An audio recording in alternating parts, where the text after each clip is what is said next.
More on the frosty relations between South Africa and some foreign nationals. We are joined in studio by Collins Thomas Mbo, head of the Secretariat at the Nigerian Union, South Africa. Thomas, good evening and thank you so much for joining us. Now, Thank you very much. Your umbrella body of all Nigerian organizations, associations and unions in South Africa, you just mentioned that you had a congress yesterday in Limpopo. You've denounced the recent attacks on the police by traders in downtown Johannesburg. Now tell us the reasons why you've denounced this and what's your take on the action that or the latest developments that have taken place? We denounce it in the sense that no one has the right to attack an institution of a government. That's very wrong, irrespective of the motive behind the attack. What they should have done is to go to the police instead, to report of whatever is it that they are not happy with. So for that reason, we say no, we do not support such act, you understand? That there are other means or other ways in which such kind of problem should be resolved. Now, what are your views on the subsequent arrests and, pending deportations of some foreign nationals found to have been without proper documentation? I do believe that there are regulations, that regulates the foreign nationals and South African authorities with regards to documentation. And some of that is that when you have overstayed for say 30 days, you are declared undesirable. So it's left on the foreign national to make sure that his or her documents is up to date. But that notwithstanding, I would like to plead on their behalf in one way or the other to say that the administrative justice should be looked into as well, because some of these foreign nationals have applied. And due to the backlog, according to Home Affairs, their papers have not been able to adjudicated or processed. So I would like to, to plead to really, seek to find a way in which they can see if the problem is on their own side or from the Department of Home Affairs. Because when you speak to some of them, they will tell you that, no, we have applied and we have been waiting for the outcome for a very long time. So I think that should be looked into as well. Now, what are the reasons that are given by the Home Affairs Department, and is there any documentation that an individual who has, come up to the 30 days and now they don't have a visa to be in the country, what's supposed to happen? Is there documentation that they get from the Home Affairs Department to ensure that, or to inform whoever request the papers to look at the documents to see that there is a process in place, or is it just a case of just come back and check with us how far the process is? Definitely, that's what the Home Affairs normally say, that you should come back and check the process, and there also should be given a time frame for them to to write a representation, to report or to complain to Home Affairs to say that, okay, we've applied for so long and our papers has not been finalized. If they should be able to be given more time for them to be able to, to follow it up until it's processed. Now, there's been reports of a student body in Nigeria, and I spoke to one of the student leaders sometime last week, calling for South African companies to leave Nigeria, and this was, I think, last week, Thursday, within a 7-day period. We saw the South Africa's Department of International Relations, Minister Naledi Pandor, speaking and saying that these are reckless statements that should not be put out there in the public domain or should not have been made in the first place. Should these calls be taken seriously? I wouldn't want to believe that those statements are reckless, in the sense that these are young people, whose relatives are being sent home dead in body bags. They are just like the youths of 76, who got tired of the treatment from the apartheid system and they revolted. So now my question, let me add something else to this question. how many Nigerians, I posed this to, I think it was one day that I spoke to. I posed this question with regards to statistics.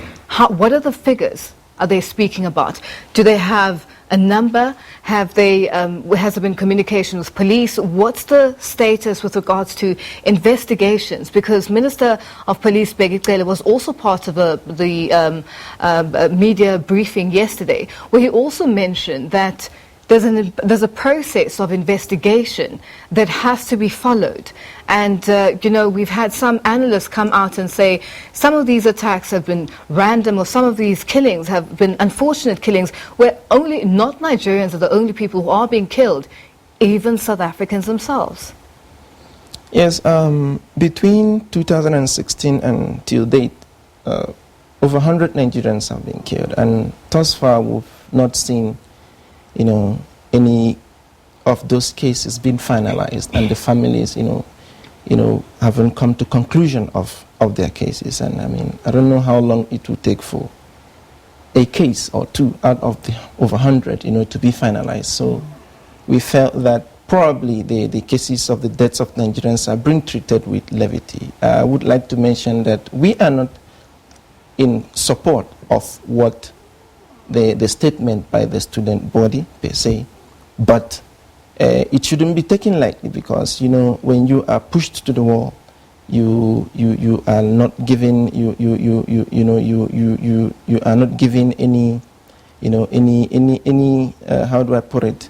You may not have, when you are pushed to the wall, you may not have that how do I put it, that opportunity to think of the consequences of whatever acts that you are about to carry. So, in as much as we do not support those comments from them, we also, appealing to the government of South Africa and the police in particular to make sure that those criminals who are killing, our citizens are being investigated, are brought to book. Do you think that Nigerians are being targeted in South Africa? I wouldn't say.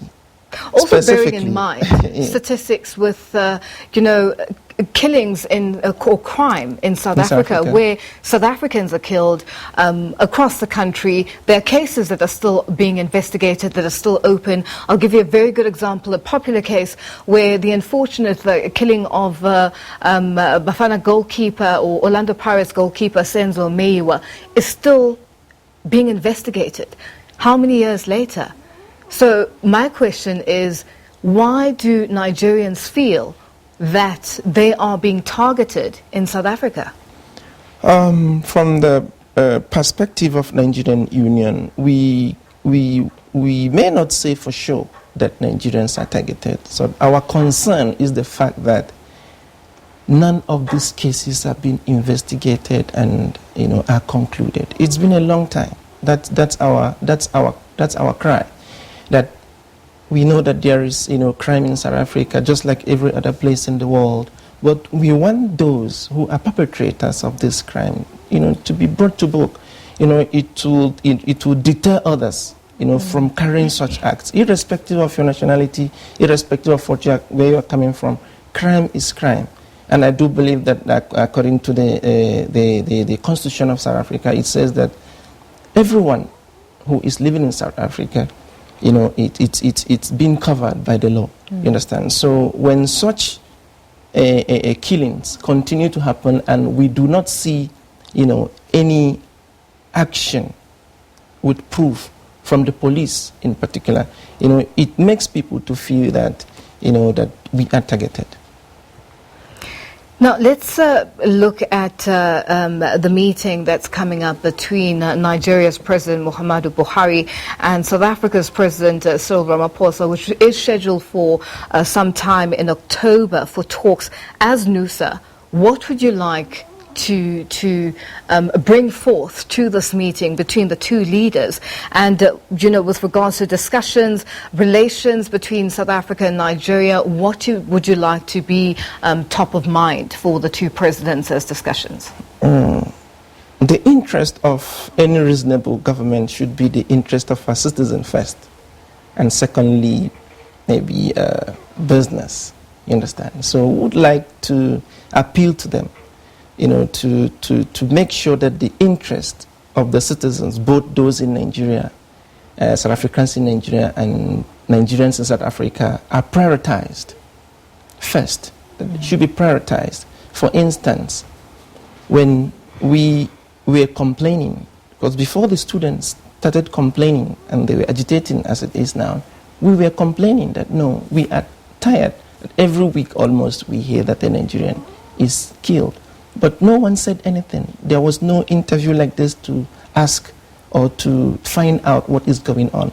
But when a South African business is about to be affected, now it's something that the whole world, wants to hear about it. So in other words, the business part of the whole scenario seemed to be more important, than the citizens, which should be prioritized. So we would like them to prioritize the citizens first, before the business aspect of the diplomacy. But I take you back again to, a crime in South Africa, and it seems like you want a special treatment, which is different to everyone else in the country.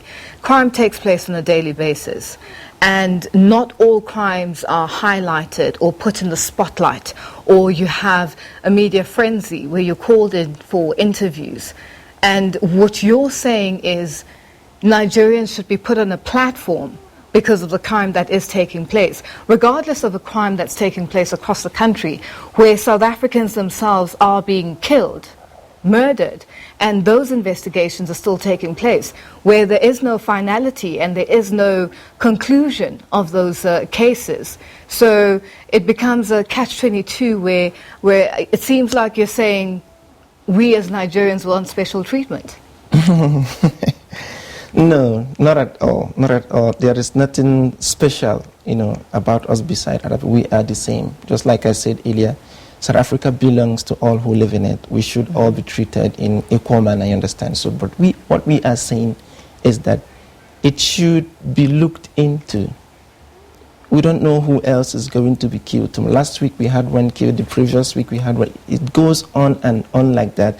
I mean, there is no one who would be in such position and wouldn't want to, to raise the voice, for the world to hear, if the people, that should take care of the situation seem not to be interested. So I'm not saying that we should be treated, more special, if there is anything like that, than other people. No, we are just saying that it should be looked into and make sure that those who are perpetrating those crimes should be brought to book. Which is like any other crime in the country that is taking place, where children are killed, where women are killed. There's abuse that is taking place, and there's, as I mentioned, cases that are still open, and for a number of years investigations are still taking place without any conclusion. Now let's move focus to your Congress that took place in Limpopo over the weekend. You just mentioned that you came straight from there directly to our studios, and we appreciate that. Share with us some of the resolutions that you came up with during the Congress. The Congress actually is an annual event that we do once every year, from province to province, and fortunately this year it was held in Polokwane in Limpopo. And one of the resolutions is the fact that we should persuade our government to prioritize human interest, our interest. And secondly, that we should make sure that our citizens, who are our members, abide by the law of South Africa. We try to put measures in place to assist some of them who may not be enlightened enough to understand one or two things. So those are just but few of some of the resolutions that we reached, yes. Collins, thank you so much for your time, and thank you for coming through to our studios. And that was Collins Thomas Mbo, head of the Secretariat at the Nigerian Union South Africa, joining us live in studio. Time